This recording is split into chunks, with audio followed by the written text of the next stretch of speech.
Carte sur table. Carte sur table. Prenez le rendez-vous sur Aussi FM tous les dimanches à partir de 9h. Mesdames et messieurs, bonjour. Ravi de vous retrouver sur les antennes de la radio des défis et sur les différents canaux de diffusion des médias du groupe de presse Le Matinal. Merci d'avoir choisi notre compagnie pour suivre le 31e numéro de votre émission sociopolitique dominicale Carte sur table au titre de l'année 2017.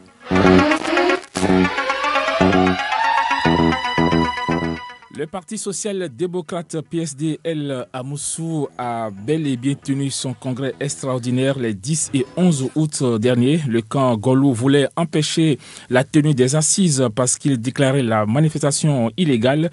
Le congrès s'est déroulé dans une ambiance bon enfant, une situation qui a brisé les ailes des contestataires. C'est un bureau politique de 48 membres, présidé par Clément Ebo, oui, qui a été mis en place.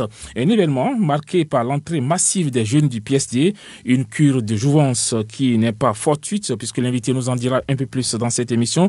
Il est désormais donc le nouveau secrétaire général du parti, M. Jocelyn Ayi. Monsieur le secrétaire général, bonjour. Bonjour, mon cher ami. Voilà, au cours de cette émission, vous serez amené justement à opiner sur d'autres sujets d'actualité. Mesdames et messieurs, vous aurez également la possibilité d'intervenir dans cette émission aux alentours de 10h05.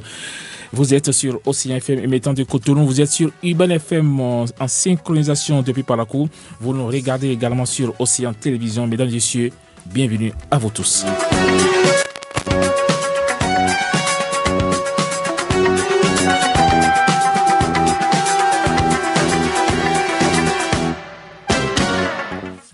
Voilà, monsieur Jocelyn Ayi, rebonjour et merci d'avoir accepté notre invitation. Merci à vous, merci pour l'invitation. Je pense que vous l'avez toujours fait et nous devons toujours de vous remercier infiniment. À l'invitation, je pense que pour nous c'est une fierté de pouvoir partager avec l'opinion publique l'événement qui a été le 10 et le 11 dernier. Voilà, justement, le PSDL à Moussou, je peux m'exprimer ici, donc a tenu son pari. Il a donc réussi l'organisation du congrès extraordinaire du parti, un congrès, et il faut le rappeler, qui a accouché quand même d'un bureau de 48 membres. Vous êtes donc le nouveau secrétaire général du PSD. Alors dites-nous, monsieur Jocelyn Ayi, est-ce que vous êtes un homme heureux après le congrès?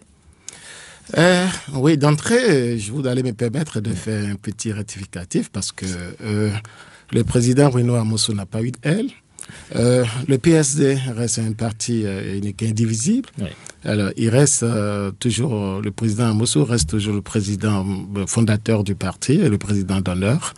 Donc, si sa présence devait être apprécié d'une manière, c'est pas parce qu'il conduisait une aile. Mais il était longtemps que père pour suivre et conduire de maître les événements. C'est ça. Alors, vous êtes un homme heureux après le congrès, avec tout ce qui se passe aujourd'hui au sein du PSD? Oui. Ne pas le dire, c'est peut-être me trahir moi-même parce que pour tout ce qui a été, il faut comprendre que le soleil du PSD s'est à nouveau levé. Et pour le bonheur de la classe politique béninoise entière, et en particulier pour les militantes et militantes du Parti social-démocrate. Et ce soleil levant regorge d'espoir pour les uns les autres. Et c'est pour ça notre fierté a besoin d'être notifiée et d'être partagée avec toute l'opinion publique. Et quand on jette un coup d'œil justement sur le communiqué final ayant sanctionné le Congrès, on remarque que d'importantes décisions ont été prises. Est-ce que vous pouvez nous rafraîchir un peu la mémoire? Oui, je le ferai volontiers, mais vous allez me permettre, s'il vous plaît, de remercier au passage tous les amis, partis politiques et alliances de partis qui sont venus nombreux rehausser l'événement de leur présence et dont les discours et les messages ont été tellement forts pour nous et pour tous les militants, pour tous les congressistes, parce que ces messages venaient à renforcer le thème de notre congrès, qui est la démocratie, vivre la démocratie au PSD, au Bénin, et puis en Afrique. C'est ça. Et alors, pour ce faire, nous pensons bien que les congressistes, avec l'enthousiasme, ils étaient aussi très nombreux à être là. Mais au passage, je dirais un grand merci au comité d'organisation qui a fait un travail excellent pour que les travaux se déroulent dans la quiétude, pour que nous finissions ces assises en pleine joie. Et sans oublier, bien entendu, ceux-là, ces vaillants militantes et militants, pour lesquels nous faisons toujours un clin d'œil et qui sont restés calmes, sereins, à assister, à travailler dans la convivialité pour nous démontrer leur enthousiasme et encore leur espoir de se revoir toujours sous la loge du Parti social-démocrate. Alors, ce congrès s'est déroulé, comme vous venez de le dire, dans une quiétude partagée et vient en fait ouvrir le boulevard. Et je dis un grand boulevard parce que découlant du thème, nous avons constaté que on remet alors en place ce qu'il faut pour assurer la relève qualitative. Et c'est pour ça que le bureau qui a été mis en place est un bureau constitué à 80% de jeunes. Et je pense que c'est ça, en fait, qui vient encore une fois rassurer les militantes et militants parce que tout ce qu'ils ont eu à exprimer comme souhait, volonté, on les a pris en compte et ils se retrouvent dans ce bureau et ils savent que c'est maintenant que le meilleur commence. C'est ça. Oui. Alors, donc il y a des décisions qui ont été prises justement par rapport à ce congrès. Est-ce que vous avez suspendu, vous avez mis fin donc, aux activités du président Golou? Non, vous savez, à la fin effectivement de ce congrès, alors je vais vous peut-être permettre aux amis auditrices et auditeurs de se souvenir d'un passage, un passage simple de notre événement. Monsieur Emmanuel Golou, en fait, a été simplement, après notre conseil national, on l'a simplement déchargé de ses fonctions de président. Alors, jusque-là, j'estime qu'il demeurait militant. Personne ne lui a retiré ce droit. Et plus encore, il a été invité pour prendre part à ce congrès comme tous les autres membres du bureau exécutif existant. Vous savez qu'il ne serait pas là. Mais non. Pour nous, on ne pouvait pas d'office le dire parce que nous pensons que ce qui se passe, ce n'était pas un combat, mais c'est juste un combat d'idées, pas un combat de personnes. C'était un combat d'idées. Et lorsque nous nous retrouvons à un carrefour où les idées se sont suffisamment exprimées et clarifiées, je crois qu'il était nécessaire que l'on fasse table rase et qu'on revienne autour de la table pour que les choses reprennent comme cela se doit. Mais l'un dans l'autre, ce congrès ne ferme pas la porte. Ce congrès, au contraire, ouvre la porte, ouvre les fenêtres et donne la possibilité à tous ceux qui, par le passé, pour une raison ou une autre, sont partis, de revenir. Ceux qui, à la veille de ce congrès, pour des raisons ou une autre, se sont décidés de ne pas prendre part à ce congrès, qui reviennent. Là, nous avons la main tendue. Nous sommes toujours prêts à les recevoir, à discuter. Ils sont là, leurs places sont réservées. Parce que pour nous, au PSD, c'est l'addition. Au besoin de la multiplication et de la soustraction. C'est ça. Alors, le président Emmanuel Golou a quand même menacé de poursuivre en justice toute personne qui utiliserait illégalement les attributs du PSD pour mener une activité. Alors, vous ne créez pas également des représailles après, puisqu'il va, ce qui est sûr, il va saisir la justice. Est-ce que vous attendez à ça? Non, déjà ce problème est réglé. Et c'est déjà derrière nous. Et il est conscient de cela. Parce que lorsque la décision du tribunal est arrivée, puis dans la fougue de la joie, certains n'ont pas su comprendre exactement la quintessence. Et que pour la volonté des uns des autres aussi de flouer un peu l'opinion publique, à ne pas leur expliquer exactement de quoi il est question, il y a juste que le juge avait dit je viens lever l'interdiction d'activité au niveau du Parti social-démocrate. Alors, le Parti social-démocrate, maintenant, peut mener des activités. Alors, puisqu'on avait ces activités projetées aller au Congrès, il vient nous donner la possibilité d'organiser notre Congrès, ce qui a été la dernière fois. Et qui devait alors conduire ces activités? pour que le Parti social-démocrate ait un congrès où reprenne ses activités, le juge s'est déclaré incompétent et nous a retourné vers nos actes administratifs, ce qui est tout à fait normal. Alors, on est allé, on a essayé de voir, mais on a compris. Donc, Monsieur Bruno Amoussou, Monsieur Emmanuel Golloux, excusez-moi, a reçu, a adressé en bonne et due forme le courrier au ministère en charge et a reçu aussi en retour une réponse en bonne et due forme. Mais pourquoi justement le ministère de l'Intérieur a déclaré non conforme à la loi la déclaration faite des décisions issues du congrès ordinaire qui a porté quand même le président Golloux à la tête du parti depuis 2 ans? Qu'est-ce qui s'est réellement passé? Est-ce que c'est l'administration du... On n'a rien compris depuis 2 ans qu'il soit à la tête du parti, que ce soit maintenant, aujourd'hui, qu'on fasse cette démarche-là? Non, ce n'est pas ça. Ce n'est pas ça. C'est qu'il faut aller au fond des sujets pour mieux les comprendre. Et je crois que c'est dans cette lancée que vous vous inscrivez, ce que j'apprécie bien. La charte des partis a bien précisé que lorsqu'il y a un changement au niveau de la direction d'un parti, quel acte porté à l'existence des instances du parti, que toutes ces modifications soient portées à la connaissance du ministère en charge et que les actes soient absolument enregistrés. C'est ça. Alors, c'est ce que nous exige la charte des partis. Et je crois ne pas faire ça, c'est choisir délibérément à aller contre et à subir ce qui en serait. Et voilà, c'est ce qui a été de tout le temps. Les congrès que nous avons tenus en 2009, 2015. Mais moi qui suis là devant vous, je ne savais pas que rien n'a été enregistré. Alors, ce qui est encore à moi qui dépasse mon entendement, M. Emmanuel Golloux a été secrétaire général du parti, il a été premier vice-président, mais ne pas assumer, ne pas assurer que ces documents soit réellement enregistré en bonne et due forme pour répondre de la légalité, de la légitimité, je pense qu'il y a un problème qui se pose. Et que ça ne soit qu'à à ce niveau ou à cette étape où de petites distensions venaient à nous aider à comprendre qu'en fait, que nous ne sommes pas dans la régularité. C'est bien dommage. C'est bien dommage, c'est vrai. Maintenant, quelle sera donc la portée juridique des décisions prises au congrès extraordinaire des 10 et 11 août dernier, puisque vous allez quand même, il faut le passer le cachet, vous avez dit vous-même que le juge du tribunal de première instance de Cotonou s'est déclaré incompétent en ce qui concerne le poste du président du parti.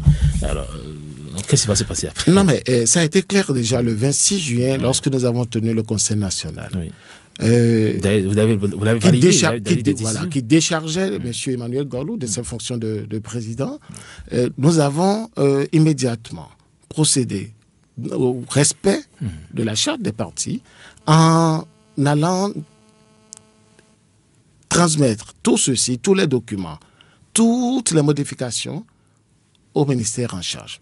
Alors, le ministère en charge, en retour, a donné un acte au président élu par intérim, d'alors, le camarade Ebo Clément, le reconnaissant comme le président par intérim du Parti social-démocrate. Alors déjà, dès cet instant, il est le porte-flambeau qui doit conduire alors les activités et mener à bon le congrès que nous avons projeté. C'est ce qui a été fait. Alors, il n'y a pas d'acte autre qui puisse venir, à l'instant où je vous parle, dire que ce congrès du 10-11 que nous avons tenu, que ce congrès est sans lendemain. Non, c'est un congrès tenu en bonne et due forme et qui respecte les lois, qui respecte nos tests. Nous avons tenu compte de tout ceci. Nous avons travaillé, veillé à ce que cela soit. Et ceci a été conduit dans les règles de l'art.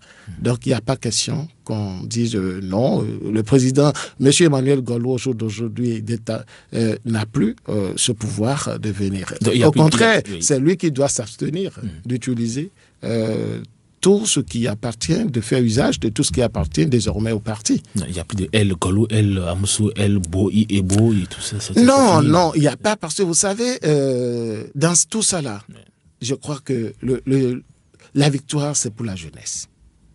C'est la jeunesse, en fait, qui a triomphé de tout ça. Mais, comme on le dit, à quelque chose, malheur est bon. Parce qu'il fallait absolument qu'on se retrouve là. C'est l'expérience. Et comme nous avons besoin de ces expériences, nous ne pouvons pas échapper à ces contestations. Parce que déjà, s'il n'y a pas ces contradictions, nous ne pourrons pas retrouver nous-mêmes les ratés, les insuffisances, afin de nous mettre à les corriger. Mais c'est ça, en fait. Et là, je salue, en fait, tous les acteurs, que ce soit ceux qui ont voulu que cette crise s'établisse, ceux qui n'ont pas voulu et qui se sont mis dans une position d'aller ou de ramener la paix à la maison, pour nous avoir aidé à comprendre, à réorganiser et à maintenant choisir la voie, celle de la démocratie. Et c'est pour ça.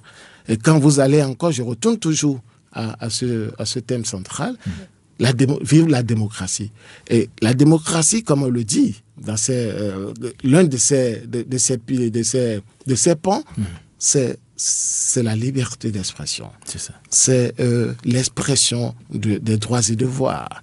C'est le respect de l'autre. C'est le respect de la chose publique. C'est le respect des tests. Alors, c'est à ça qu'aujourd'hui nous sommes invités. Et c'est pour ça d'ailleurs que nous disons que la jeunesse a tout le pouvoir en main et se retrouve confortée pour avoir été mise en premier plan avec 80% de rajeunissement du bureau. C'est vrai. On le sait, vous l'avez bien dit, l'apport de la jeunesse est la condition indispensable de tout progrès politique ou social. Je me rappelle, monsieur Jocelyn Ayi, de cette rencontre d'échange que le président Abdoulaye Amoussou a eu avec les professionnels des médias. C'était en 2012, il y a de cela déjà un peu plus de 5 ans. Alors, il disait que l'un de ses regrets est de n'avoir pas véritablement œuvré pour commettre la jeunesse au réel engagement politique avant que l'argent ne s'érige en roi dans le jeu politique national. Vous êtes de son avis? Oui, je partage son avis et aussi je le remercie encore au passage parce que l'histoire faisant, Dieu merci, il est encore là. Et il a compris qu'il pouvait encore quelque chose. Et c'est pour ça d'ailleurs que de ses conseils, nous nous retrouvons à cette étape-là. Si aujourd'hui, ce que nous faisons impacte à cette hauteur la jeunesse, je crois qu'il en est pour quelque chose. Et il nous a orientés, il nous a donné, il nous a expliqué ce qu'il faut. Parce qu'aujourd'hui, ce ne serait pas une excuse pour nous. Pour que lui, ce qu'il n'a pas pu faire dans le temps et que lui-même, il a reconnu, et qu'aujourd'hui, malgré son âge, il essaie de nous transmettre cela, de nous ouvrir les voies pour y aller. Ce n'est pas juste pour nous de ne pas vraiment le soutenir, de ne pas vraiment saisir l'occasion et de nous mettre résolument au travail sur ce chemin. On sait aussi que l'Internet a fait bondir également l'intérêt des jeunes pour la politique. Seulement que des efforts devraient être faits également pour stimuler l'intérêt des femmes pour la politique. On n'a pas senti quand même beaucoup de femmes au sein du PSD. On sait que la première vice-présidente, c'est Mme Taro Bintou, qui est dans le parti depuis des années. Qu'est-ce que vous faites concrètement également pour donner quelques chances aux femmes pour l'émergence des femmes dans le parti? Oui, je sais que je suis rassuré que vous ne tentez pas de soulever les femmes contre moi. Pas du tout. Elles savent, d'abord je leur fais un compte, elles savent que je les porte et que tout le monde au niveau de ce parti les porte. Et aujourd'hui, si l'une des recommandations, des résolutions que nous avons prises, c'est de travailler, parce que ça fait des missions que nous avons reçues des militantes et militants. Le bureau a été chargé de remettre en place toutes les instances décentralisées du parti. Ce qui voudrait dire que quoi? Nous devons travailler à vivifier le parti. Oui. Alors, ce qui déjà nous permet et nous donne l'occasion d'intégrer tous ceux qui ont été laissés au large. Parce que ce que nous sommes en train d'expliquer, on n'a pas besoin d'aller dans les détails afin que l'on comprenne. Mais c'est vrai qu'il y a eu beaucoup de ratés. Il y a eu des situations où, que ce soit des femmes, des hommes, à un moment donné, se sont retrouvés frustrés et qui ont marqué une pause. J'appelle ça une pause parce que de nos échanges, je les retrouve toujours avec l'enthousiasme de revenir. Et déjà, ils sont en train de venir. Et c'est déjà salutaire. Donc, les femmes, déjà, ont leur rôle à jouer. Ils sont là. Leur secrétariat existe. Et pour ce qui serait de la stratégie de ce bureau à mener afin de d'animer toutes ces instances. Et il est clair que le secrétariat chargé de l'organisation des femmes aura beaucoup de travail et sera soutenu pour réussir ce travail. C'est que le nouveau président du PSD, Clément Yeboah, capitalise sur son image de rassembleur. Il est le seul, en tout cas, c'est sûr qu'il y en a d'autres, capable, donc, avec une équipe renouvelée et rajeunie, donc, de sortir le PSD de ses scléroses. Alors, aura-t-il aujourd'hui les coups de franche pour mener à bien ses activités à la tête du parti, lorsqu'on sait qu'il y a toujours l'influence du président Benoît Amosso, quoi qu'on dise, je ne pense pas. D'abord, il n'y a pas l'influence du président Bruno Amosso. Parce que s'il y avait son influence, on n'en serait pas là. Non, on ne serait pas amené à aller le 10 et le 11 à un congrès. Non, parce que c'est peut-être le président Golo a tenté de... Voilà, puisque s'il avait son influence... oui. Tous ces ratés n'allaient pas exister. On aurait déjà eu des solutions à l'interne. C'est pas si vous me comprenez. Alors, pour nous, l'actuel président, Clément Yeboah, d'abord, il faut voir l'homme dans sa simplicité. Je pense qu'il n'a pas à avoir peur, d'ailleurs. Parce que, entouré des hommes et des femmes pour mener à bien sa mission, il est déjà rassuré de ce que nous tenons droit dans nos bottes, avec sérénité, pour l'aider. Parce que lorsque vous êtes chef, voilà l'une des qualités qu'il a, mais qu'il faut pour tous les chefs et qu'on ne retrouve malheureusement pas avec tous les chefs. Et ça nous a fait défaut. Lorsque vous êtes là et appelé à jouer ce premier rôle, il ne faut pas vous trouver suffisant. Vous êtes tenu de revenir, de vous concerter, de fédérer tout ce que vous avez autour de vous, de prendre en compte celles et ceux qui ont accepté travailler avec vous pour le bonheur des militantes et militants. Donc, prendre en compte leur avis, c'est déjà nécessaire. Et je trouve l'homme de cette posture et je pense qu'il n'a pas vraiment à s'inquiéter. Nous sommes là et nous devons l'assister dans tout ce qu'il doit faire. Et je suis sûr qu'il va réussir. Oui, on sait que les partis politiques aujourd'hui traversent une crise sans précédent, leadership contesté, il y a l'identité qui est un peu brouillée, il y a également les partis qui sont morcelés, un peu comme, heureusement que le PSD a fini par s'entendre. Alors, le Bénin connaît, il faut le reconnaître, une crise politique sans précédent d'une ampleur inexplicable. Alors, on a comme l'impression que les partis politiques ont toujours eu du mal à s'adapter aux évolutions de la société, M. Jossenaï. Oui, je pense que c'est une expérience, et cette expérience, il fallait la vivre. Nous sommes en train de la vivre, et ce n'est pas encore la fin de mai, mais nous sommes appelés à être vigilants. Vigilants parce que l'histoire est en train de nous démontrer que nous avons fini avec les partis régionaux. C'est ça. Il faut aller vers les grands ensembles. Et pour aller vers les grands ensembles, il faut une refonte. Il faut ces agitations qui viennent de la source, je vois, c'est dans le sens de pouvoir permettre l'ouverture pour aller vers les grands regroupements. Et c'est d'ailleurs pour ça, le PSD, au jour d'aujourd'hui, et dans nos résolutions, recommandations, c'est dire que nous avons réaffirmé notre appartenance à l'Alliance de l'Union fait la Nation. Parce que, prenez simplement l'exemple de la grande France, qui aujourd'hui lutte pour demeurer au sein de l'Union européenne. Ils œuvrent pour qu'ils soient les porteurs des actions au sein de cette organisation. Comment est-ce qu'on pouvait penser que le PSD, seul, qui a eu déjà fait ses expériences en allant en cavalier solitaire, nous avons les résultats. Nous avons évalué. Au jour d'aujourd'hui, nous sommes dit, il n'est plus question de se donner à ça. C'est fini la période, l'ère des partis régionaux. Il faut de grands ensembles. Alors, tous les partis politiques ici au Bénin, qui aujourd'hui, vous allez constater, au sein desquels il y a ces agitations, il y a cette situation, c'est des partis, en fait, qui ont occupé une place non moins importante dans l'histoire politique du Bénin.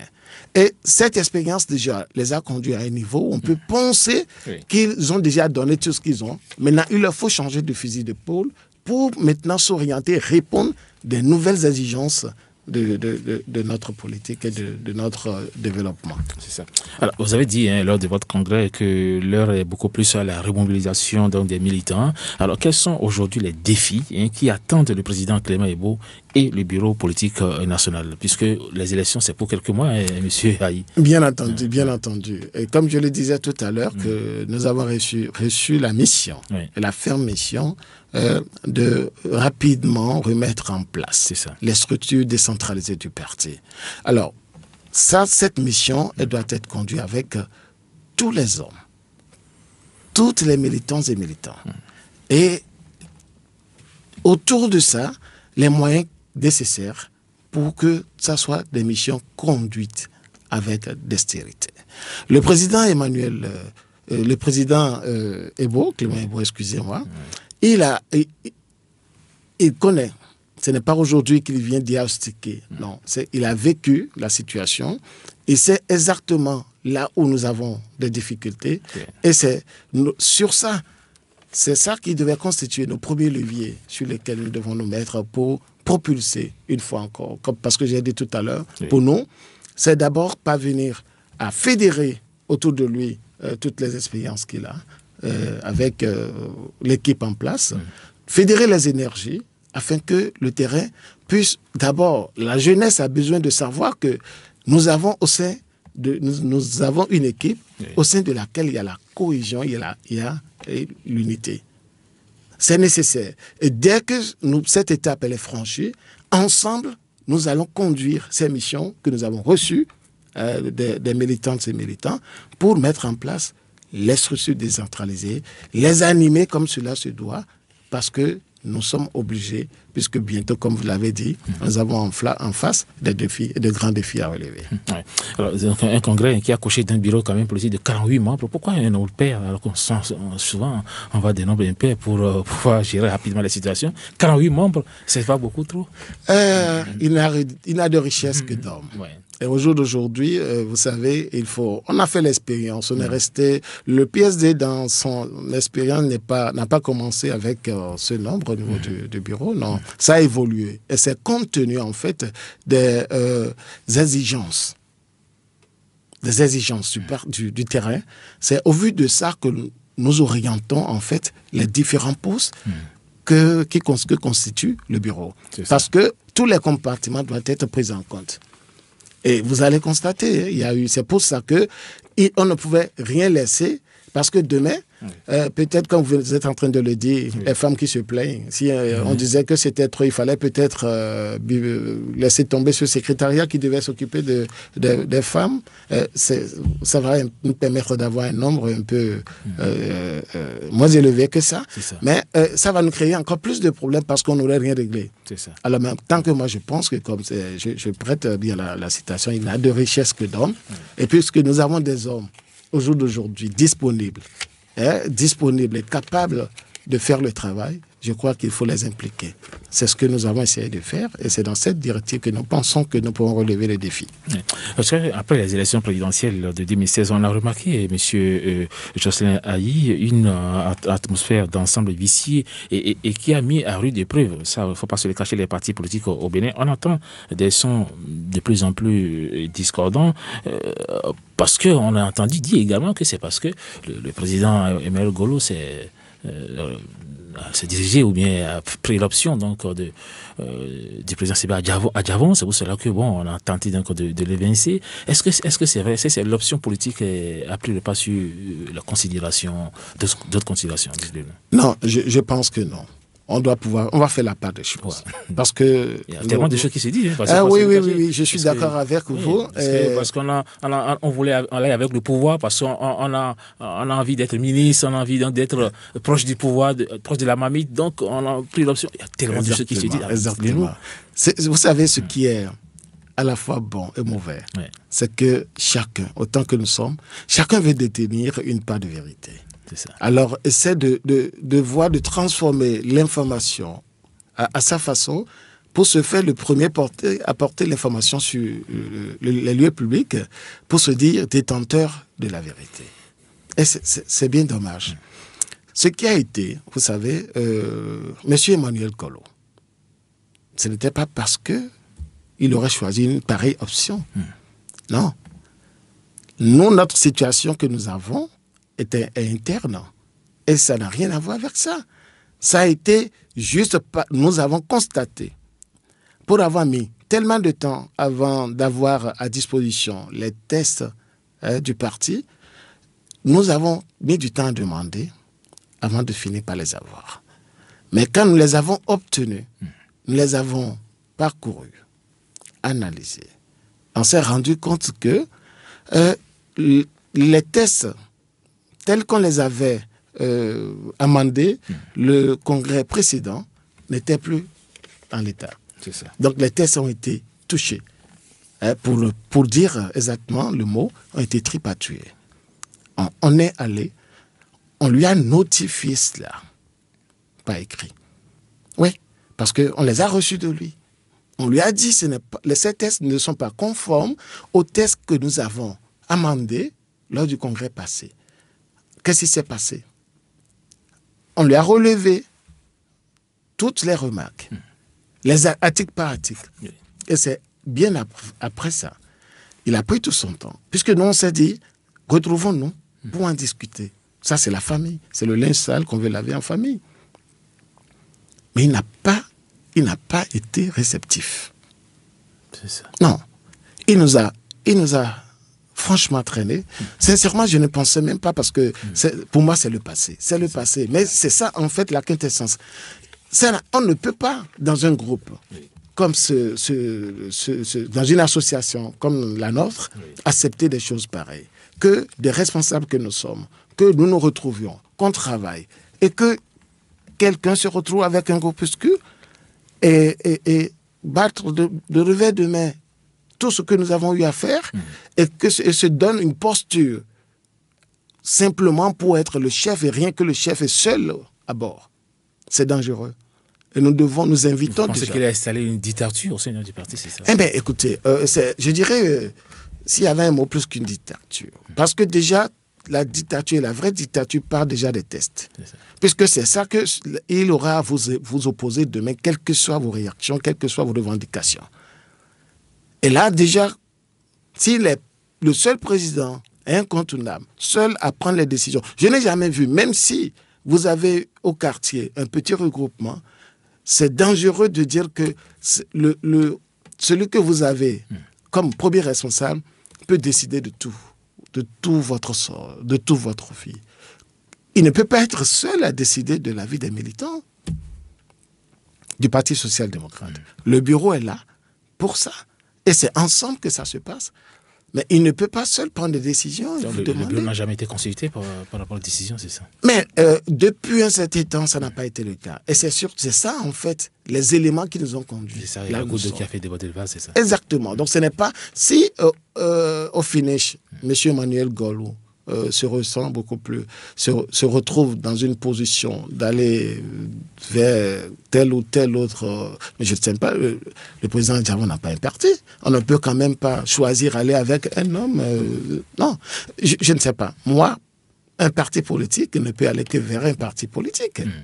Si vraiment vous voulez être responsable, si vous voulez vraiment donner de la lumière sur ce que vous faites, ce n'est que dans pour moi, les alliances, ce n'est que comme ça que ça se passe. C'est ça. On ne peut pas mélanger cochon et cabri. Non, je ne pense pas. Donc, pour nous, il a décidé d'y aller. Bon, c'est son choix. Mais avant d'aller à l'Union fait la nation, est-ce qu'il était seul à décider? Non. On s'est retrouvés, si j'ai bonne mémoire, en Conseil national pour décider cela, notre adhésion à l'Union fait la nation. Alors pourquoi s'il était même question qu'on rêve de nous retirer de l'Union fait la nation, ça devait être un sujet à débattre toujours, pas seulement au bureau, parce que c'est la base en fait qui compte. Mais quand on parle aujourd'hui du regroupement des partis politiques sortis de l'Union fait la nation, c'est un peu comme si vous reculez, c'est ça? Mais absolument, c'est ce que je dis. Au jour d'aujourd'hui, pour aller loin, il faut viser haut. C'est ça. Il faut vraiment porter ses rêves à un niveau élevé. Et le PSD a déjà fait seul ses expériences. Nous avons évalué tout ça et nous avons dit avec le contexte actuel, les exigences d'aujourd'hui, il n'est point question de vouloir partir, de faire cavalier seul. Et c'est pour ça que nous avons adhéré à l'Union fait la nation. Et je pense que c'est une alliance qui a toutes les chances et au sein de laquelle vous sentez la démocratie s'exercer. C'est ça. Parce que quoi? Vous êtes appelé à jouer un rôle. On attend de vous un résultat. C'est ça. Et les problèmes se discutent. On les ramène. Ce n'est pas le seul président. C'est le président Bruno Amoso, président de l'Union fait la nation. Je ne l'ai jamais vu se lever seul et prendre une décision au nom de l'Union, sans consulter le président Edi Kolaolé, sans consulter le bureau politique transitoire. Non. Alors nous devons hériter des bonnes manières. C'est ça. Des personnes âgées de nos devanciers. Alors, on sait que rien ne peut se réaliser dans le désordre et la violence en griffe. Alors, justement, avant d'aborder les autres sujets de l'actualité, alors que comptez-vous faire justement aujourd'hui pour ramener Gorlou et ses partisans? Parce qu'il y a certains militants qui, voilà, sont là, qui ne comprennent rien. Et je sais, j'avais du beau boulot, monsieur SG, à faire avant les élections. Oui, mais bien évidemment. Ben, vous savez, lorsque vous avez la volonté, la détermination, il n'y a pas de peur à avoir. Et c'est d'ailleurs pour ça que je disais tout à l'heure aux militants qu'ils doivent être encore beaucoup plus sereins que ça. Ils doivent tenir droit dans leurs bottes parce que nous ne venons pas tomber dans les plats les pieds joints sans rien connaître de ce qui s'y mange. Non, on a été là. On a subi. On a suivi. On a vécu. Alors, lorsque vous vous retrouvez dans un contexte pareil, il est très facile, très aisé pour vous d'aller vers des orientations, d'aller vers des approches de solutions pour véritablement donner satisfaction à vos cibles. Donc, il n'y aura pas de difficulté, puisque nous savons de quoi notre parti souffre. C'est ça.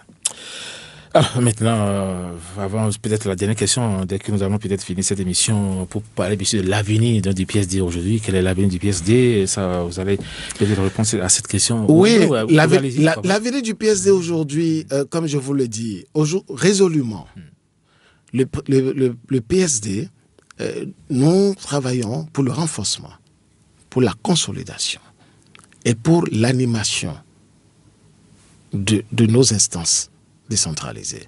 Alors, le PSD se remet dans ses rangs, retrouve sa touche et se donne résolument la directive qu'elle s'est donnée, celle d'agir, d'abord en tant que parti et en plus membre de l'Alliance Union fait la nation, où nous venons là, dans cette instance, faire une synthèse. Et chacun sait le rôle qu'il a à jouer.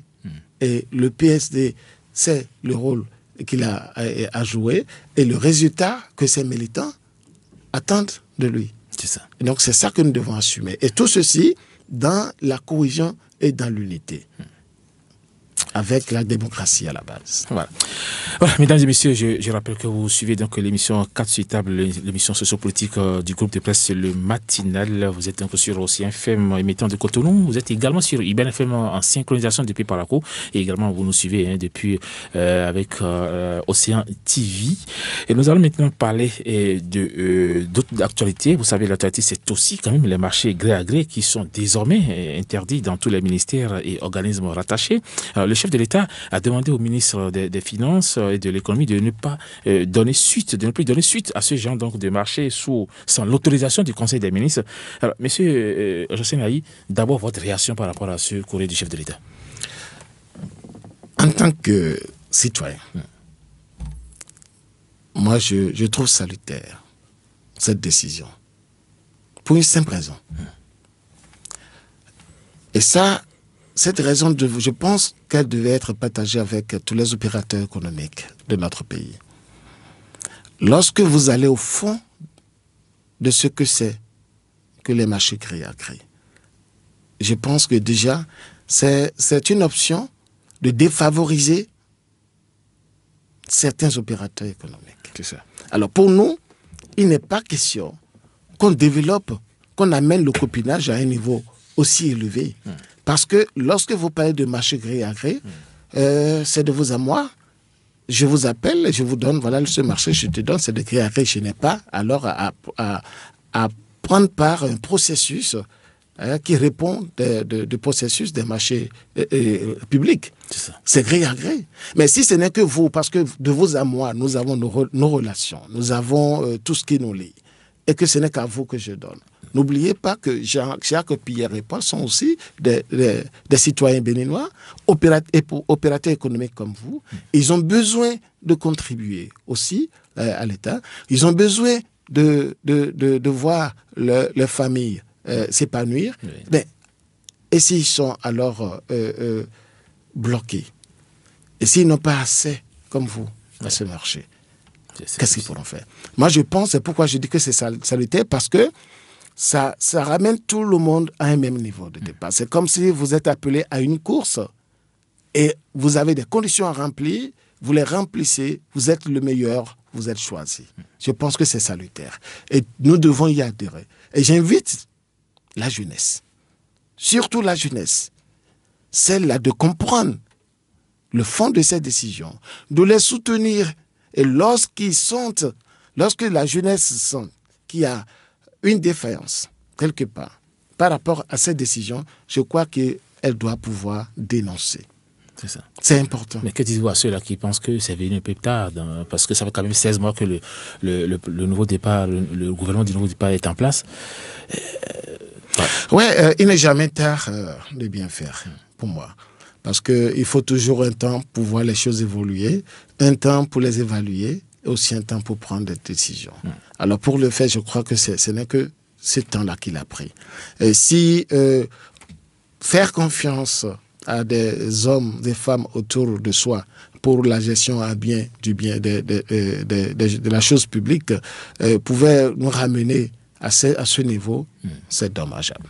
C'est vrai qu'il est impératif que le secteur des marchés publics soit bien encadré pour éviter justement la fraude, et la corruption, le détournement, le déni d'initiés et j'en passe. Le gouvernement doit garantir, vous l'avez si bien dit, M. Jocelyn Ayi, l'égalité des chances. Alors, en décidant de tout centraliser en Conseil des ministres, est-ce que c'est une bonne chose? Parce que là, s'il faut acheter quelque chose, il faut forcément aller en Conseil des ministres. Non, c'est pas le jour qu'il faut acheter qu'il faut aller, qu'il faut décider. Non, c'est-à-dire que quoi? C'est de rendre proactifs les acteurs. C'est de les rendre proactifs. Lorsque vous avez une planification et que vous avez une bonne gestion de cette planification, vous n'allez pas attendre le besoin. Venir avant de vous exprimer. Parce que tout ceci s'inscrit dans la durée et dans le temps. Alors, si vous êtes consommateur de services et que vous êtes à un niveau et que déjà on vous a un marché que vous avez peut-être déjà exécuté et qui n'est pas à la fin et que vous devez continuer, vous n'allez pas attendre la fin pour dire il faut relancer et qu'il faut le Conseil des ministres. Non, ce n'est pas le jour que vous avez l'idée que vous allez vous asseoir en Conseil des ministres pour en parler. Déjà, vous avez votre fiche que vous préparez qui annonce dans une programmation bien définie et c'est ça qui est suivi. C'est ça qui est suivi. Et on ne peut pas se mettre sous le couvert de l'urgence où tout devient urgent pour contourner les règles, répondre ou venir à légitimer le gré à gré. Non, ce n'est pas possible. Nous sommes un état de droit. Et les choses se planifient. On ne se lève pas de son sommeil simplement pour dire faites ça, faites ça. Non, il faut réfléchir, il faut planifier. C'est tout un processus. C'est ça. Ouais. Alors, l'autre information, l'autre actualité qui diffère la chronique, c'est bien sûr la révocation du maire de Cotonou, Liadi Vénon Soglo. Vous savez, Cotonou donc, aura son nouveau maire dans les tout prochains jours. Les jeux de couloir et les tractations pour l'association du maire révoqué ont commencé. Alors, le PSD fait partie de l'Union des Nations, vous le savez mieux que moi. Alors, selon vous, qui a aujourd'hui la chance de remplacer Liadi Vénon Soglo à la tête de la mairie et de la municipalité de Cotonou, M. Ayi? Vous savez, pour nous, particulièrement au PSD, nous sommes résolument tournés vers la démocratie. C'est ça. Nous venons et nous pensons que ça devait être ça. Nous laissons la démocratie s'installer. Nous laissons la démocratie prendre la place au cœur de tous les actes. Alors, tout ce qui doit se faire nous voulons que ça se passe de la façon la plus transparente, la plus démocratique que possible. Nous sommes là, nous soutenons tout ce qui est transparent. Nous allons soutenir tout ce que nous voyons qui est porteur d'espoir pour la jeunesse et le peuple béninois. Nous soutenons toute action dans ce sens.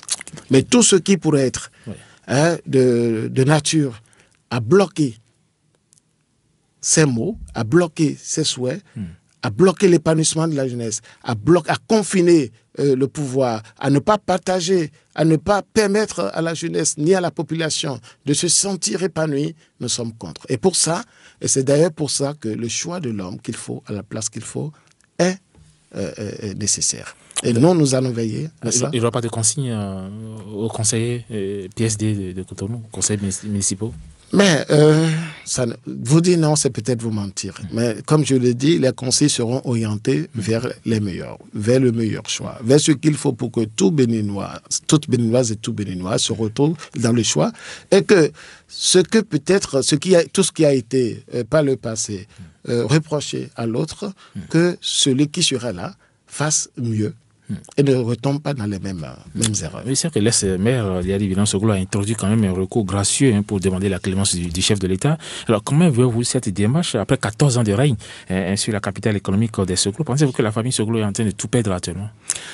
Non, vous savez, comme tout à l'heure on a dit, nous sommes dans c'est des faits cycliques. Nous sommes dans c'est la roue qui tourne. C'est ça. Et on ne peut pas reléguer parfois ces situations. Lorsque vous êtes en face d'une situation que vous n'avez pas la force, je crois que la seule force qui vous reste, c'est le pardon. Bon, si l'ancien maire venait à demander ou à exprimer cela, il n'aurait rien fait de grave. Mais ce qui est là, il faut que chacun assume sa responsabilité. Parce que, vous savez, c'est la population. D'abord que c'est un élu. Vous êtes d'accord, vous avez beaucoup reproché, vous avez des choses à reprocher au maire, il y a l'évidence au groupe. Non mais écoutez, s'il vous plaît, si je ne le faisais pas, il va croire qu'il est parfait. Mais nul n'est parfait. Ça veut dire que forcément j'ai des choses que je vais lui reprocher. Ça c'est clair, tout comme vous, tout comme d'autres. Mais l'essentiel reste à ce que chacun de nous doit pouvoir se mettre en tête que appeler à assumer une responsabilité, qu'il faut l'assumer dans la règle des arts.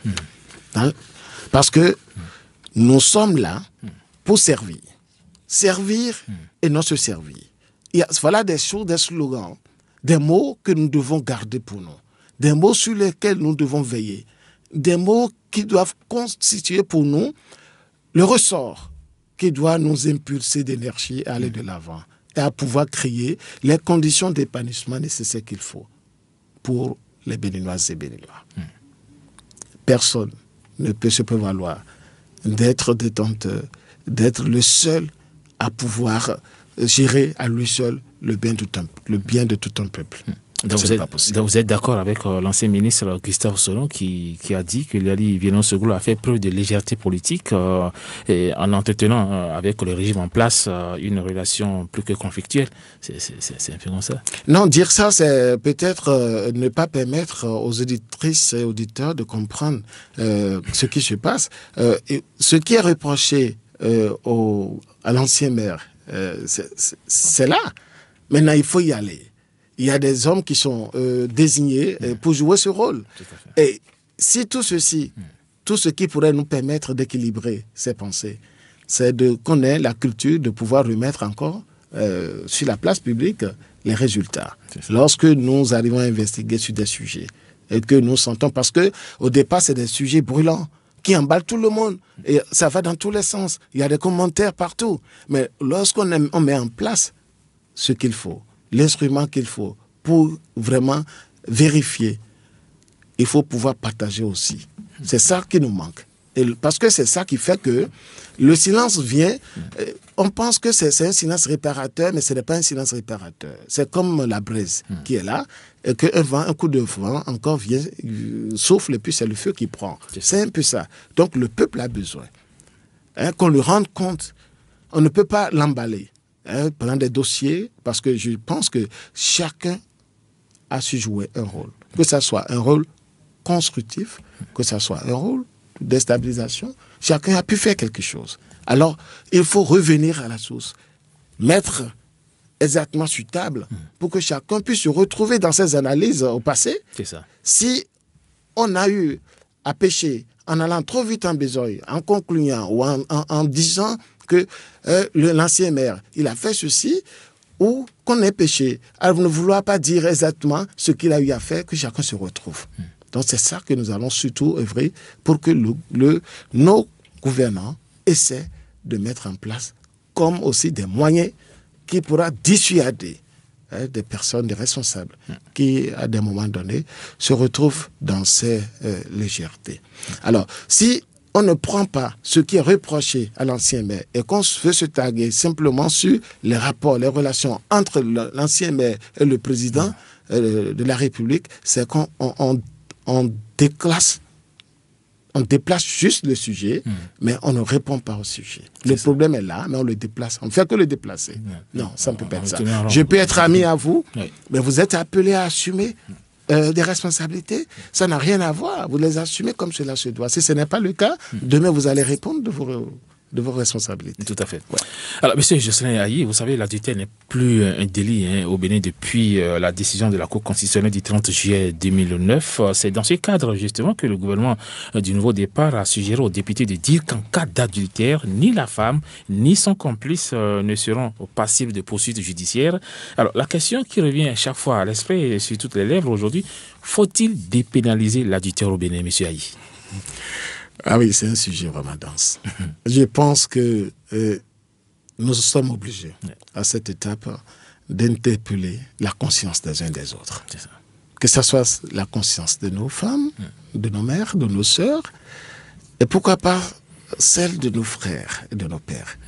Si l'État se met dans cette lancée, c'est de pouvoir équilibrer un peu ce que je peux appeler en griffe l'injustice, qui vient de ce que chacun veut se donner raison de l'autre parce qu'ayant pensé que l'autre a eu à faire ceci et que l'autre a eu à pas jurer ou à commettre tel acte.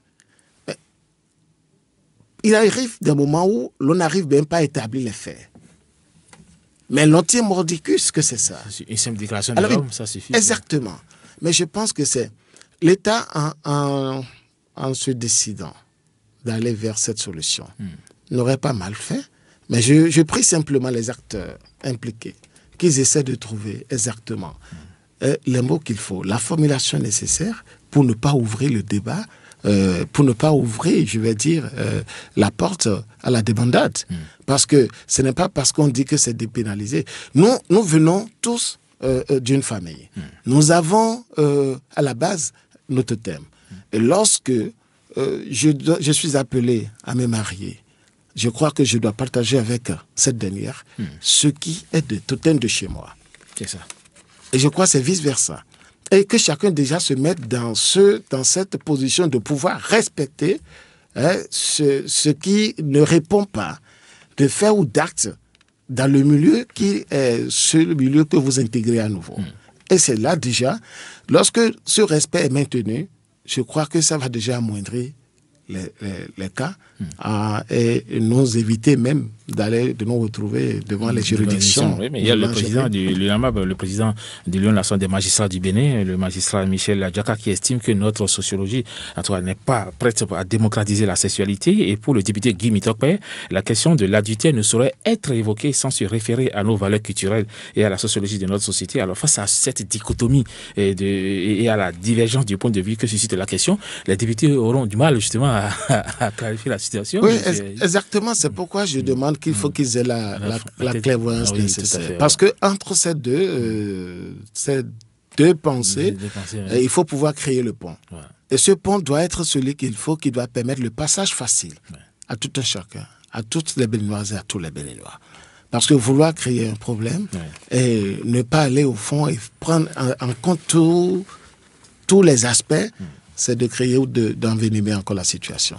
Donc je crois qu'ils vont beaucoup plus s'inspirer des moyens, des outils ou des expériences d'ailleurs pour pouvoir ici nous proposer quelque chose de bien qui ne devait pas venir alors encore nous flouer davantage dans une situation insoutenable. Voilà. Alors, avant donc d'ouvrir l'antenne, 3 questions très rapidement avant donc de laisser l'antenne aux amis auditeurs. Le programme d'action du gouvernement est en marche. On voit les chefs des partis politiques, les autorités, des personnalités sur le terrain. Alors, 16 mois après l'investiture du président Talon, qu'est-ce que vous constatez sur le terrain, M. Ayi? Ah oui, ça c'est une question, mais je pense, pour ma part, et pour d'autres Béninois, avec qui moi j'arrive à vraiment évaluer, à suivre un peu l'action du gouvernement, je pense que tout se passe bien. Pour ma part. Chacun a ses opinions. Mais moi je pense que tout se passe bien. Pourquoi je le dis? Généralement on dit que le bien ne fait pas de bruit et le bruit ne fait non plus de bien. Si c'est pas l'homme qui est proche du pouvoir qui parle? Non, quant à moi, je ne pense pas. Vous pouvez, dans votre position, simplement, sur... c'est des faits basiques. Hein. Je prends, si vous voulez, là où nous sommes aujourd'hui, tout de suite là, on travaille grâce aussi parce que nous avons l'énergie électrique. Alors, par le passé, nous savons tout ce que ça a été. L'instabilité de l'énergie électrique. Mais depuis 13 mois environ, si je ne me trompe, qu'est-ce que vous constatez, vous? Vous ne me direz pas le contraire. Il y a une stabilité. Moins de coupures. Moins de coupures. Que veut le peuple? Que veulent les Béninois? Alors, ça c'est déjà un fait. Partons de là. Pour ce qui concerne le reste du PAG, nous sommes tenus, nous, Béninois, vraiment si nous avons le rêve de voir ce pays vraiment se développer, s'ouvrir au monde externe et de vraiment plaire de dehors, nous sommes obligés de nous impliquer, de soutenir ce PAG. Parce que c'est en marche. Il y a assez d'infrastructures au jour d'aujourd'hui qui sont en train d'être réalisées. Mais dans le silence, dans le calme. C'est ça. Et c'est ce qu'il faut. Il faut que chaque Béninois puisse se rendre compte de ça et de retrouver. Amusez-vous simplement, si vous voulez, un jour, à voir quels sont les 15 projets sur lesquels le gouvernement, depuis qu'il est là, 16 mois, s'est appesanti. Vous allez voir. Et vous allez constater de vous-même qu'effectivement, c'est des chantiers qui sont en train de se dérouler sans difficulté. Sans difficulté. Et sans situation, sans tapage médiatique. Et c'est ça ce que le Béninois veut. Et je pense bien que au jour d'aujourd'hui, nous devons le soutenir. Nous devons soutenir l'action du gouvernement dans ce sens parce que ça nous donne beaucoup plus d'assurance. Et je suis sûr que d'ici à fermer les 24 mois, chaque Béninoise et Béninois devait se sentir heureux d'avoir là, au premier chapitre, le président Patrice Talon. Ouais. Alors, on parle depuis quelque temps de remaniement ministériel aussi. Hein. Le moment est-il arrivé au président de la République de réaménager son gouvernement? Est-ce que certains ministres sont toujours en phase avec le chef de l'État? Ça va mieux, on lit sur les réseaux sociaux. Votre point de vue aujourd'hui, est-ce que le chef de l'État doit remanier aujourd'hui son gouvernement? Mais non, vous savez, malheureusement, je ne fais pas partie de l'équipe gouvernementale, mais en tant que Béninois, je pense que le président a eu confiance en ces hommes autour de lui, avec qui il travaille à ce jour, et je pense que s'il arrivait qu'il devait opérer un changement, cela ne devait pas poser de problème. Un changement, ça ne peut qu'être dans le sens qualitatif. Et c'est pour le bien de tous, de tous les Béninoises et de toutes les Béninoises et tous les Béninois. Alors, donc si ça venait même demain, nous allons apprécier ensemble. Mais je ne suis pas dans le secret de cette décision. Voilà. Alors donc, avant d'ouvrir l'antenne, Monsieur Jocelyn Ayi, vous savez que le gouvernement du nouveau départ veut également introduire le cours d'anglais, les cours d'anglais dans l'enseignement primaire à compter de la rentrée scolaire prochaine. Alors l'objectif, vous le savez mieux que moi, c'est donc de familiariser l'enfant de façon ludique avec la pratique d'une langue étrangère.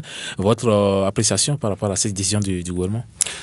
Pour moi, ça a même tardé à venir. Parce que moi, je pense que ça a été une vision que les gouvernants passés n'ont pas pu avoir. Il n'y a rien aujourd'hui qui puisse nous aider que d'aller vers cela. Nous sommes à côté, vous imaginez, un petit exemple. Nous sommes à côté du Nigeria. Oui. C'est notre voisin.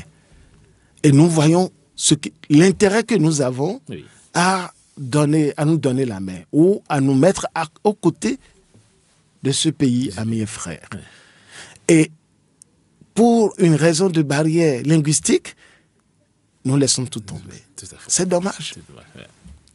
C'est là, je pense qu'il faut encourager et je vais exhorter le gouvernement, franchement, à même accélérer le processus et à vraiment retrouver ces enseignants, ces professeurs qualifiés qui peuvent vraiment donner ce baptême.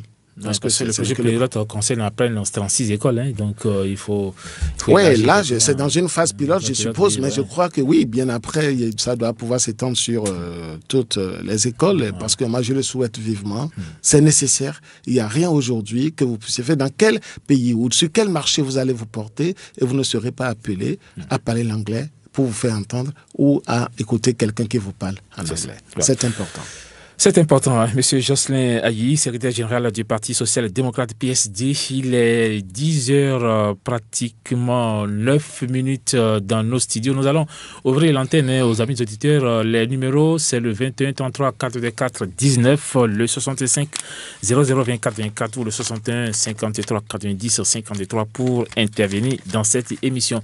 Avec la permission de mon technicien, nous allons donc ouvrir l'antenne aux amis auditeurs. J'espère déjà qu'il y a un auditeur déjà en ligne. Auditeur en ligne, bonjour. Et nous allons donc donner la parole à notre invité, M. Jocelyn Ayi, secrétaire général du Parti social-démocrate, pour répondre à toutes ces préoccupations. Nous allons commencer par Jano Sosamino, je crois que c'est ça. Hein. Ouais. Alors, vous avez noté comme moi, d'ailleurs. J'ai essayé. C'est la parole, sans problème. Vous pouvez avancer, il n'y a pas de problème. Faire ensemble. Alors, d'entrée, je remercie tous les intervenants. Ouais. Je crois qu'ils ont eu à exprimer des préoccupations assez pertinentes. Et il faut pouvoir, on va essayer de leur donner des éléments qui pourraient leur permettre de comprendre, de lever un peu le voile sur les zones obscures. C'est ça. Venant à Cotonou. Oui. C'est vrai que beaucoup ont parlé bien de la ville de Cotonou. Il y a eu des anciens politiques qui étaient au domicile du président, pas du président, du maire Yali Binan-Soglo. Aujourd'hui, alors, comment traiter les cas? Je pense nous devons apprendre à nous dire la vérité, à nous regarder en face et nous dire ce qui est. Tous ceux qui ont pu visiter l'ancien maire Yali, je pense que ils sont restés dans une démarche de fraternité. Mais que moi, je ne partage pas. Ça, c'est mon avis. Je ne partage pas pour un simple fait. Parce que ce ne serait pas seulement pour les échéances politiques que nous allons dénoncer des faits. Parce que parmi tout ce groupe, j'ai vu des gens que j'ai entendus dénoncer la gestion calamiteuse exercée par l'ancien maire Yali. Mais pourquoi au lendemain de tout ceci, on ne se rapproche pas de la personne? Pourquoi on n'essaie pas ou qu'on ne maintient pas le cap pour vraiment cadrer la personne dans la gestion? Mais on va croiser les bras. On reste, la personne continue, donc on attend encore les échéances à venir pour se mettre encore, pas crier, non, la mairie a été mal gérée, il y a eu des projets, ceci, et maintenant, il y a situation. On vient maintenant au grand jour. La réalité s'étale. On vient pour la réalité et vous courez, vous êtes là, maintenant vous devenez encore sapeur-pompier. Non, je les interpelle à eux-mêmes, à leur conscience, à leur analyse, pour comprendre que le Bénin et surtout la jeunesse a besoin d'autre chose que ça. Ces soutiens qui viennent en dernier ressort, mais qui ne tiennent pas compte des réalités, ça nous met un peu mal à l'aise. Voilà, nous allons parler de l'ancien maire, puisqu'on dit, est-ce qu'il peut être, je crois, candidat pour les élections à venir? Non, je pense que... Mais non, pour le moment, on ne saurait rien dire, parce que c'est une affaire qui est en cours, on ne saurait vraiment prononcer là-dessus. On laisse c'est la juridiction continuer. Oui, bien sûr, parce que... Alors, on dit que par rapport à l'IADI, qu'il y a assez d'hypocrisie, qu'il faut attaquer beaucoup plus le papa, parce que c'est lui qui a dirigé la mairie pendant 10 ans, disons 12 ans. Mais oui, c'est ce que je dénonçais tantôt, l'hypocrisie. Mais on ne peut pas dire que le papa transmet au fils des comportements malsains. Non, l'IADI, il répond de l'IADI, et c'est lui qui assume, ce n'est pas le papa. Le papa, c'est en son temps, il y a des éléments, des sujets sur lesquels nous devons le prendre, il y a des révélations qui sont faites et que le gouvernement ou la juridiction peut s'auto-saisir pour gérer le cas du papa. Si effectivement il y a des situations, ça se ferait. Mais actuellement, nous parlons du fils. C'est lui qui est responsable, c'est lui qui est en train de gérer. Si c'est ce qu'il a hérité du papa, du président Soglo, le meilleur, nous nous rendons tous compte. Mais si ce n'est pas le cas, donc le papa doit se rendre compte que alors mon fils n'a pas été à l'école que j'ai souhaité, il n'a pas été un bon élève. Et on prend acte et puis tout se poursuit normalement. Voilà. Et il y a M. Moussa Fataï qui parle du PSD, également Samuel Tobiho. Pourquoi vous n'avez pas changé de nom au niveau du PSD? Est-ce que le PSD a échoué? Non, mais le problème, c'est pourquoi je dis qu'en fait, que l'opinion, au jour d'aujourd'hui, il y a eu tellement de contradictions qui ont été entretenues et qu'il faut absolument qu'il y ait une lumière sur ça. Et nous allons travailler à cela. Le PAD, il y a qu'un seul. Le PSD, il n'y en a qu'un seul. Il n'y a pas deux PSD. Et je rassure les intervenants. Je rassure tous les Béninois par rapport à ce parti. Nous n'avons qu'un seul parti, social-démocrate.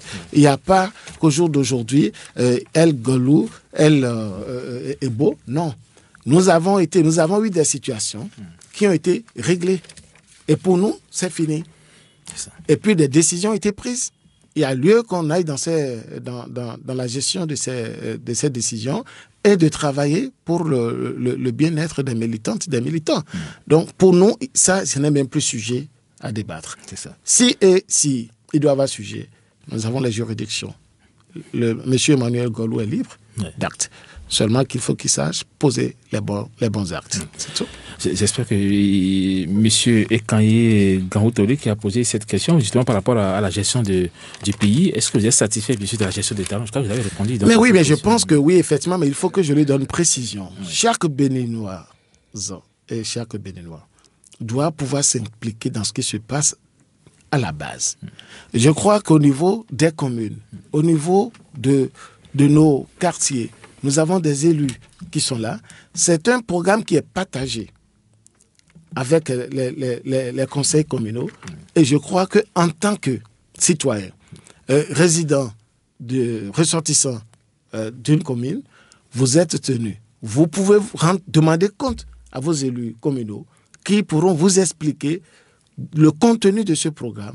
Et si vous-même, vous n'avez pas la possibilité d'accéder à cela, de vous approprier le contenu, vous pouvez, et je crois, vous pouvez vous rapprocher de ces conseils, des conseils communaux. Et ça doit être normalement un travail que ces conseils communaux doivent pouvoir se donner. La vulgarisation de ce PHG, parce que c'est pour le Bénin entier. Et chaque commune s'y retrouve. Donc il va falloir que nous attelons à expliquer aux Béninois où qu'ils se trouvent. Le Béninois doit comprendre dans le plus grand retranchement qu'il se retrouve, de quoi on parle lorsqu'on parle du PHG. Et doit pouvoir aussi saisir pour ce qui concerne ma commune, dans ce programme, qu'est-ce qui est retenu pour ma commune. Et comment les conseils, les élus locaux veillent à cela. Ils ont droit de nous rendre compte, donc nous avons droit, en tant que Béninois, de leur demander compte. Et que si c'est à leur niveau que le problème se pose, on saurait, on va prendre acte. Ouais. Eh bien, avant de vous laisser le micro pour votre mot de la fin, M. Jocelyn Ayi, puis nous sommes tenus par le temps. Je vais d'abord accueillir très rapidement mon joli conseiller Christibel Mocho pour le résumé de cette émission en 1 minute 20 secondes. Christibel Mocho, bonjour. Bonjour, Auspice. Voilà, maintenant nous sommes à vous. Bien sûr. Le Parti social-démocrate a bien tenu son congrès extraordinaire, ce qui a généré d'un bureau politique de 48 membres avec comme secrétaire général Jocelyn Ayi. Invité de votre émission sociopolitique 4 sur table, il a tenu d'entrée de jeu à éclairer l'opinion publique qu'il n'existe pas de camp ni d'aile au sein du PSD. Le parti reste uni et indivisible.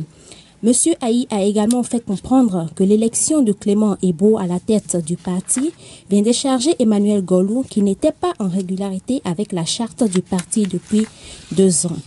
Toujours dans sa toge du secrétaire général du PSD, il affirme que son parti fait toujours partie de l'Union fait la nation et que chaque membre du PSD sache le rôle qu'il a à jouer pour assurer un meilleur avenir à leur patrimoine commun. Revenons à d'autres points marquants de l'actualité, à savoir l'interdiction des marchés gré à gré.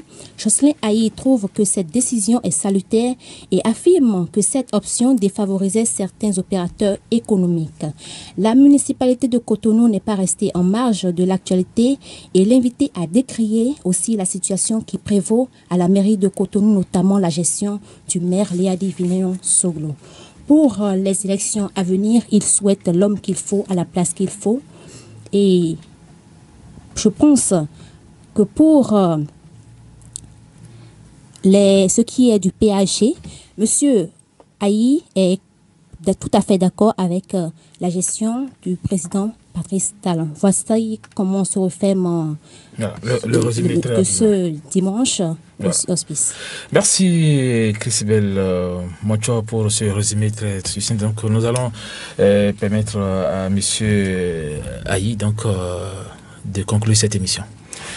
Merci à vous. Tout le plaisir a été pour moi d'être avec vous, de pouvoir expliquer une fois encore à l'opinion le PSD au jour d'aujourd'hui ce qu'il est, et de pouvoir assurer aussi les uns et les autres de ce que le PSD reste vraiment un et indivisible. Au même moment, le PSD a toujours les bras ouverts. Les responsables actuels restent les bras ouverts pour recevoir tous les amis qui, pour une raison ou une autre, n'ont pas pu se retrouver à nos côtés. Et ils ont tout le temps de revenir et nous allons essayer ils ont leur place parce que pour nous, c'est ça, c'est l'addition. Et au même moment, j'en profite pour vraiment remercier le président fondateur, le président Bruno Amousson, pour ce qu'il fait, ce qu'il continue de faire, malgré son âge, et de le rassurer de ce que la confiance qu'il a en la jeunesse, la confiance qu'il a en nous, nous ne pourrons pas trahir cette confiance et que nous devons travailler à cela. Et c'est d'ailleurs pour ça que je fais un appel solennel à la jeunesse et surtout aux militantes et militants du Parti social-démocrate que je salue par rapport à leur engouement pour la réussite du congrès, de se tenir prêts pour l'accomplissement des tâches qu'ils nous ont assignées. Et très bientôt, nous devons commencer par la mise en place de nos structures décentralisées et l'organisation de la jeunesse du Parti social-démocrate. Et ça doit être déjà les premiers pans de nos activités sur lesquels nous devons les associer. Ils seront impliqués, chacun à son niveau. Je vous remercie. Merci beaucoup. Voilà, ils sont nombreux à nous suivre à travers le monde grâce à l'application Océan FM 88.6 téléchargée sur Play Store. J'ai dit merci à Amel Kwasi Johnson qui nous suit donc depuis Lomé au Togo. Merci également à Nello Hueto de Strasbourg en France. Merci aussi à un homme qui écoutait religieusement cette émission, Monsieur Florent Campé, bien sûr, selon lui, la vie, c'est les moyens, mais justement, qui a été pleuré actuellement. Toutes nos condoléances, monsieur Florent Campé. Voilà, tout est bien qui finit bien. 4 sur table, le 31e numéro de l'année 2017 se conjugue désormais au passé. Nous disons grand merci à notre invité, monsieur Jocelyn Ayi, secrétaire général du Parti social-démocrate PSD. Merci d'avoir été là et on va vous retrouver la prochaine fois, pourquoi pas? Bien entendu, je reste disponible à vous. Merci beaucoup. La partie technique était assurée par l'omnipotent Roch Boton Kaido. La synchronisation et l'œuvre de nos confrères de IBAN FM de Parakou, dirigé départ par Teno Gomez. À la caméra de Océan Télévision, c'est Semiat Yessoufou. La synthèse portait la griffe de Christbel Mocho. Préparation et présentation, pour être précis, auspice nous de Dravo. Si vous manquez de confiance, vous manquerez d'avenir.